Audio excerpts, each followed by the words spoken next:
it good afternoon or good morning? Madam? This is that ambiguous time of the day, ma'am. It's right on the boundary, so. Okay. So, Jaskaran, why don't you quickly tell us a little bit about yourself? Right, sir. I am Jaskaran Singh and I am from Patiala. That is where I spent the first 18 years of my life. That's where I did my schooling. Then I went to IIT Delhi for graduation, and it provided me a lot of channels to explore different avenues. So I was always a curious fellow. I spent my time in management committees at annual cultural festival of IIT Delhi. I was heavily involved in the dramatics club because I was always very fond of movies and stories. I directed stage plays and short films, and I won multiple awards for it as well. Then I did my summer internship at a startup, which was founded by an IIT Delhi alumni. That is where I worked as a marketing intern there, and I worked to successfully bring the price of the product down by 50%. And I got an on-campus placement offer at Grant Thornton Bharat as a consultant. That is where I've been working at for the last 9 months in the energy and renewables department. Okay. Okay. So, You didn't mention your stream. I'm an electrical engineer, ma'am. okay. So, Jaskaran, can you tell me what is the difference between electrical and electronics? The difference is based upon the voltages with which both the studies work with. For electronics engineering, the voltage is between 0 and 48 volts, and for electrical engineering, it is a bit higher. It is higher voltages. 48 volts.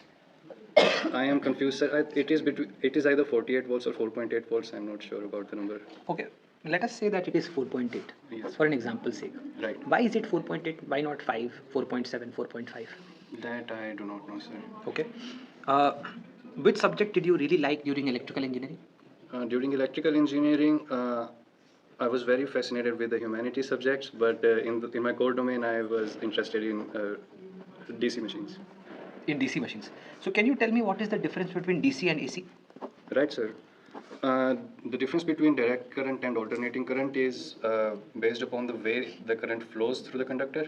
In a direct current, the flow of the current does not really change direction. It flows in a single stream of electrons. But in alternating currents, the direction of the current changes alternatively in a periodic manner.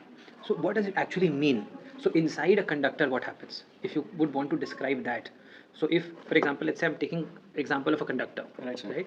What actually happens in case of an AC? In case of an AC, what is happening is that on the supply side of it, we are constantly changing the direction of the voltage. So what that means is that for half of the cycle, the electrons, for a quarter of the cycle, the electrons speed up in the conductor. Then for the next quarter of it, they slow down. They come to rest. For the next quarter, they come back, change direction and come back. And for the next quarter, they again slow down and come to So, rest. how will the electricity flow happen? Because if it is moving in one direction, then coming back, and then again moving and then coming back, Right. right? And the amplitude is also the same, correct? The movement, effectively, the positive side of the sinusoid and the negative side of the sinusoid Right. have equal area. Right, sir. So then, how does the current flow happen in case of an AC? The current flow is, when we are saying that electricity is flowing, we just mean that energy is flowing through the conductor in the form of motion of electrons. And granted that electrons are not moving in a single direction, they are changing direction, but electrons are still moving, and these moving electrons have energy, and this energy can be used to run So, appliances. so basically, even without application of any voltage, electrons are moving. Right. Right? You know, whether, if you talk about any conductor, Right. it's called a conductor because it has valence electrons, Right. it has free electrons, and the electrons are moving randomly. Hmm. Only when the electrons start moving in a certain direction, Right. they are capable of producing electricity. Right. Correct? So here also, since the movement is random, Hmm. we should not get electricity. That is incorrect, sir. The movement is not random because the electrons are changing direction, but they are always moving in. All of them are always moving in a same direction. It's not that one direction is moving here and the other is moving there. They are all moving in the same direction. That direction is alternating back and forth, but they are moving in the same direction, and for that reason, the electric current is flowing through. So let's say that this is one end of the conductor. Right. This is the other end of the conductor. Right. Electrons from this end of the conductor are not reaching the other end of the conductor because of the movement back and forth. Right. How is the current going to flow? Because current is only going to flow if the electrons move from this end to this end. Right. Correct? The electron from here is not reaching the far end. Okay. And how is the electricity flow happening? If this is the conductor from here to here, and I have an electric bulb here, and this is a closed loop all the way back, so the bulb And you have an AC source also. right. The bulb will light up when there is a flow of electrons through the filament of the bulb, and the entire conductor is packed with electrons, and those electrons are currently moving in random directions. That is why there is no measurable direction of current. But when an AC source is applied, we have given, to begin with, we have given one direction to the electrons. If here is the AC source, this will push the next electron, it will push the next electron. So the electron right at the filament of the bulb, it is also getting pushed. So if this electron is moving back and forth, the electron in the filament is also moving back and forth, and that back and forth will produce heat and energy. So that is why the current is moving through the electric bulb, or the appliance that we are. Okay. So, Jaskaran, can you tell me what is a shunt motor? Yes, sir. In a shunt motor, the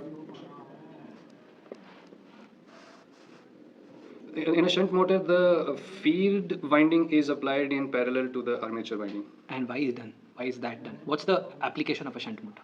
I do not know much about the application part of it, sir. Okay. Okay. I have a question.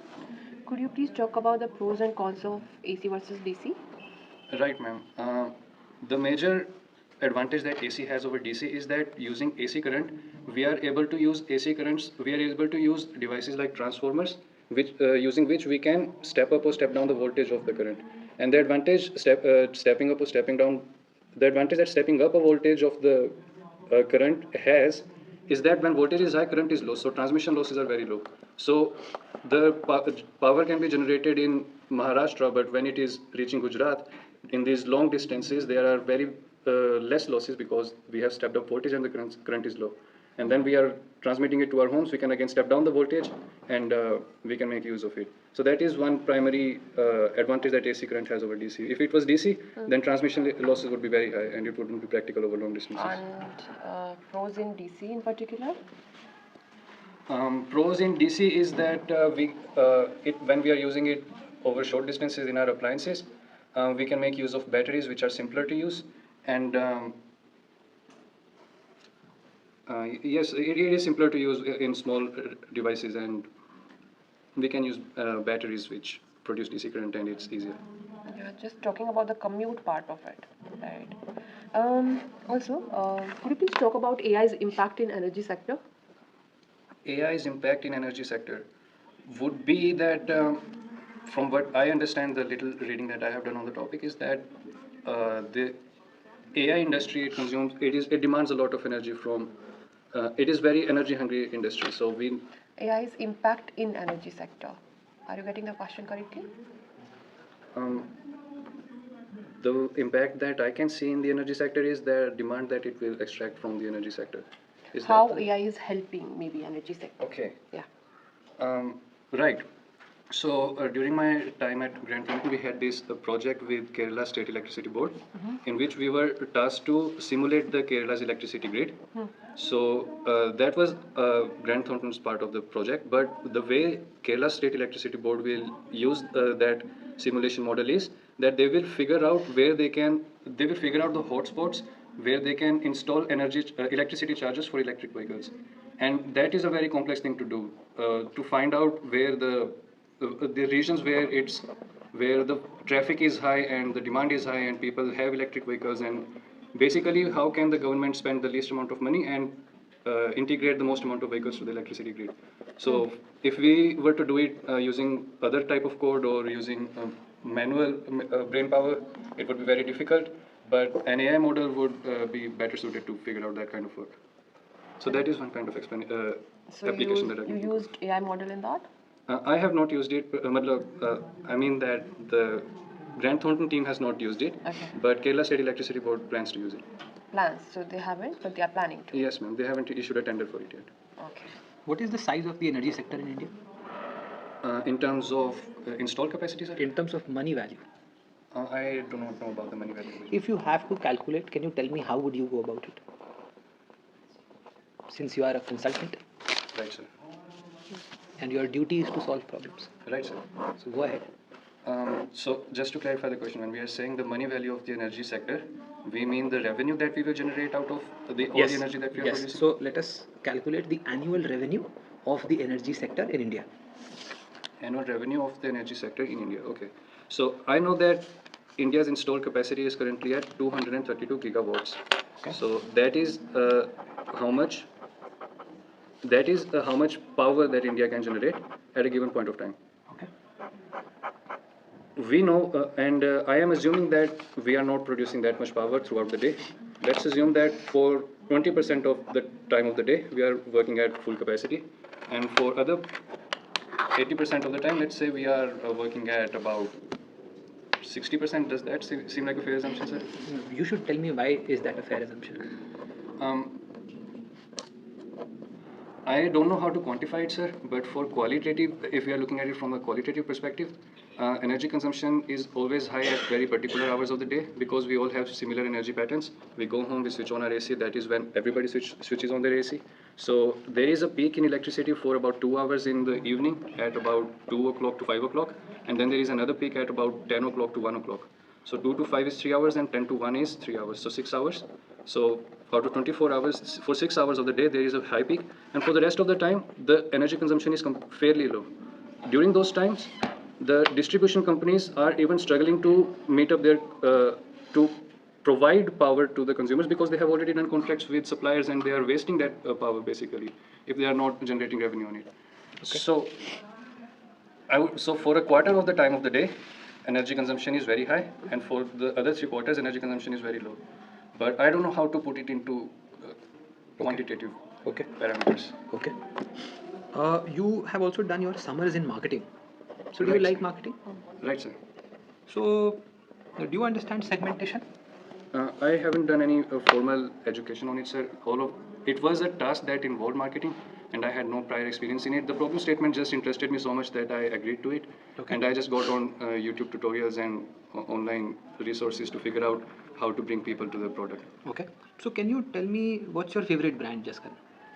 My favorite brand, is there any sector that you're looking Any segment you can pick. Um,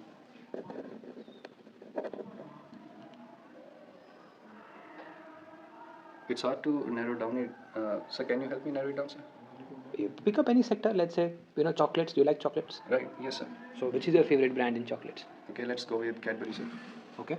So have you seen Cadbury's logo? Yes, sir. What is the logo like? It's just Cadbury spelled out in a font. And is there anything else that you have noticed on the pack? It's in a, the Cadbury written is in white color, it's in a purple eclipse. Okay. Not necessarily.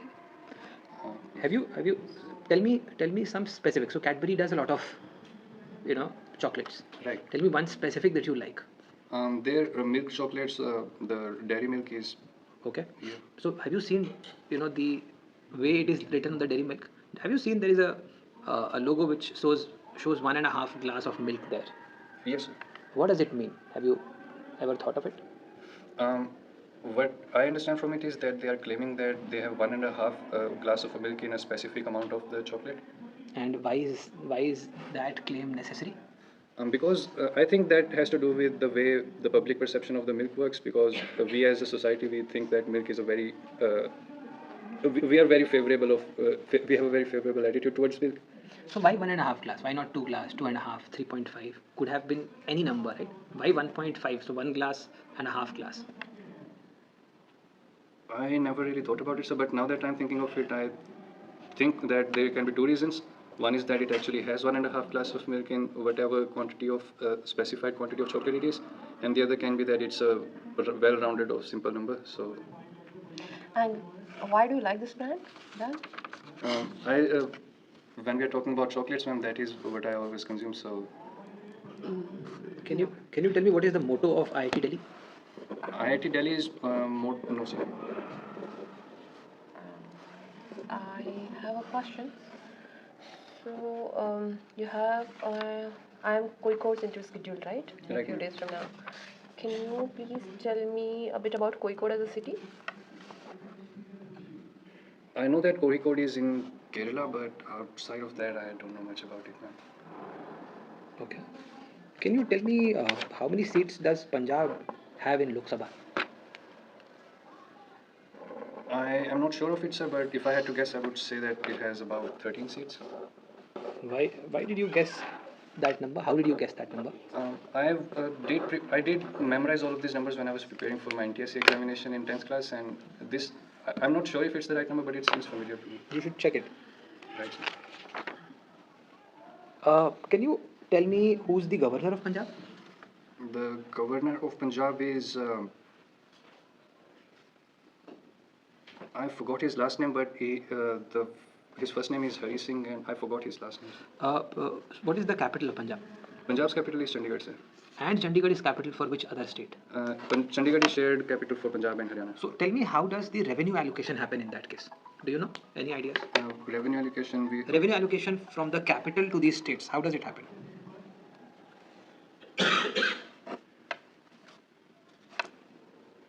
So I'm sure both the states would be benefiting from the revenue of Chandigarh. Right.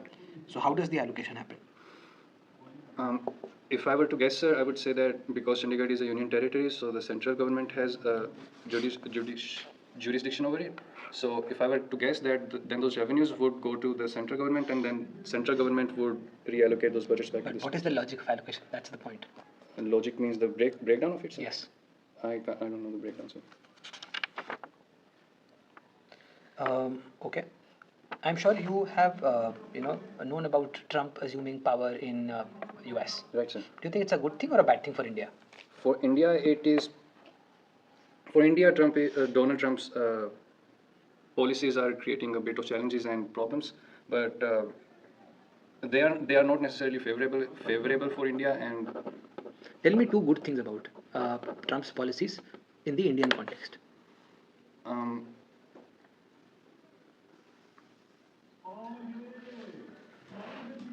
In the Indian context, sir, I think that Donald Trump is fighting for America's position as a global superpower in the global scenario. And I think that is what can be positive for India as a democracy, because the countries that it's competing with is China and Russia, which are not good examples of democracy. So if I were to look at a positive aspect of Donald Trump assuming power and actually fighting for America's position in the global dominance, it would be that it's good for the overall environment of a democratic nation.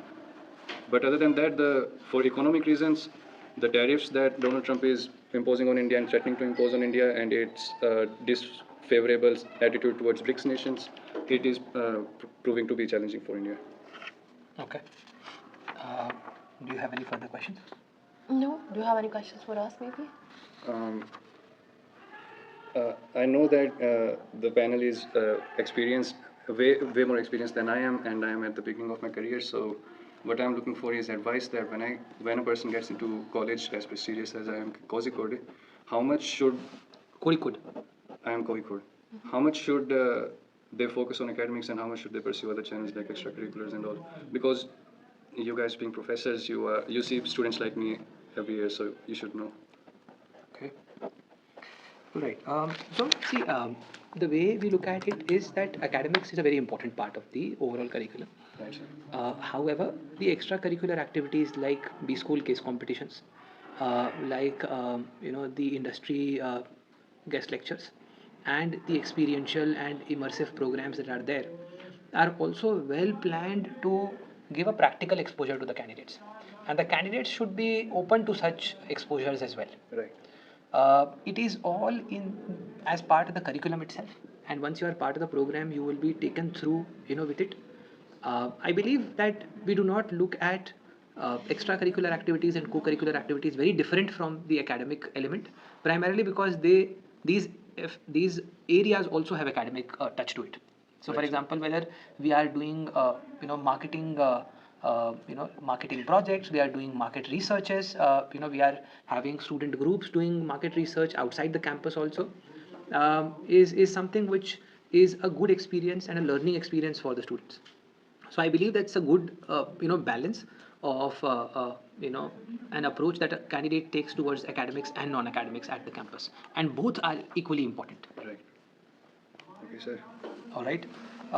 Thank you, Jaskaran. That was our time with you. Thank you so much. Thank you, sir. Thank you, ma'am. Ma'am, would you want to go? Yeah, sure. So first I'll be talking about the soft skills, and then maybe we'll come to the functions, to the subjects, etc. So I think a suggestion, if you do not know a question, or maybe you haven't prepared a question, always think of the structure first. right? Okay. There were a few instances where maybe you haven't prepared that particular answer and you were fumbling in the structure part of it. So take a pause, let the panel know that, can I please take some 5 to seconds to think about it and then answer. They'll always allow you. Right. Do that, think of the structure and then maybe follow with the answer. If you're not able to come up with anything, think of star plus L. What is star plus L? Situation, task, action, result, learnings. Okay. Okay, so think of that and accordingly you deliver your answer. Right. Is there any specific example that pops out, because that would actually help me? Okay. Yeah, Where I specifically yes, fumbled yes, on. definitely. For example, in your graduation subject answers, Right. right? And then I asked you this particular question: AI's impact in energy sector. Right. I think you hadn't prepared the answer for it. Maybe Right. you haven't revised the subject itself. So think about it first, and then you deliver the answer. Right. Okay. Now, for the answers that you have already prepared, I think you were delivering it very well. The structure was okay, the content was okay, but at the same time, for the answers that you haven't prepared, I was able to see some fumbling. Okay. Now, the second part is, if you do not know anything, always let the panel know. I know in some of the instances you just told us outrightly that I don't know the answer to it, or maybe I don't remember this figure. But again, first you let the panel know, and also if you are not able to understand the question itself, ask back before answering it. For example, again, AI's impact. Right, I was asking something else. In that answer, I was so sure that this is what you are asking. Yeah, okay. No, I said it again, right? Are you answering the question correctly? Are you able to get the question? Right, That right. means you need to ask me back, right? Right, right. Is this what you are asking, or Maybe just something else? rephrase it. Yeah. Rephrasing is a good way of doing it. Right, So right. saying that, this is my understanding. Do you think that this is okay? But, do not go ahead and solve a wrong problem.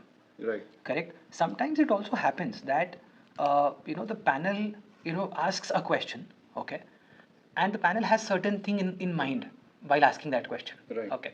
And there is a confusion, there is a misunderstanding, okay, between the panel and the candidate. Right. Then the candidate must make sure that they effectively solve the right problem. So good practice would be that whatever question I'm asked, just rephrase it. Not for every question. So if you start rephrasing for every question, then it starts looking odd. But for a question where the panel is prompting, are you solving the right problem? Right. Correct. So there you can rephrase, saying that, okay, this is the problem that I'm trying to solve. Do you believe it's a right problem that I'm solving? Right. Correct. So that is one way that you can go about it. Okay. Now, I don't know if you did this deliberately or not, but you didn't mention your graduation branch. That was Right? deliberate. Yes, don't do this. Don't do this. In case they catch you and they are in mood of grilling, they'll ask you particularly around that particular element, that particular subject. So don't do this. Correct. Instead, prepare around your graduation subjects and deep dive at least in 1 to 2 subjects. Okay. Right? Yes. Yes. And I think, sir, maybe you can Yes, I go will. ahead. So I have taken 4 parameters to rate you, Jaskaran, in this discussion. In terms of confidence and attitude, I've given a 5 on 5. Okay. I like the way you carried yourself with confidence, with the right approach, and the right way of solving problems. You were able to listen to the questions properly. You were not hustling into the answers. Listening to the question properly is a very important element that I believe is a good point about you. So that is where I believe in terms of confidence and attitude, you have done well.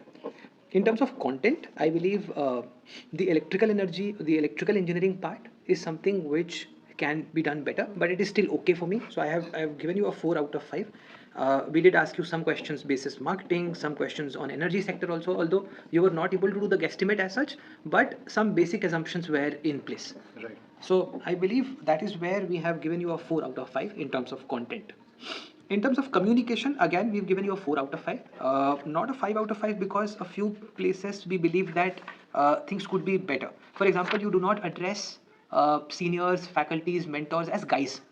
You guys are more experienced. Just at the end, right? Yes, Yeah. it is a casual gesture. Right, sir. Correct. So people getting casual in the interview is a big no-no. Right, right, right. So that is where I believe that I've deducted some marks. And also your understanding of IIM Kuri code is also something which is a negative. Right. So you have to understand Kuri code, what is the place like, what is the college like, what are the values, vision, mission, Right. everything, correct? In terms of current affairs and other elements, so current affairs and other elements like understanding of IIM Kuri code, I've given you a 3 out of 5. Primarily in terms of current affairs, I think we need to invest more time. All the key happenings, for example, Trump 2.0 is a very important topic at this point in time. Right, sir. And how is it impacting India? Specifically for that, I didn't want to say that it is bad for India. So No, that- so I specifically asked you, how is it good for India? right.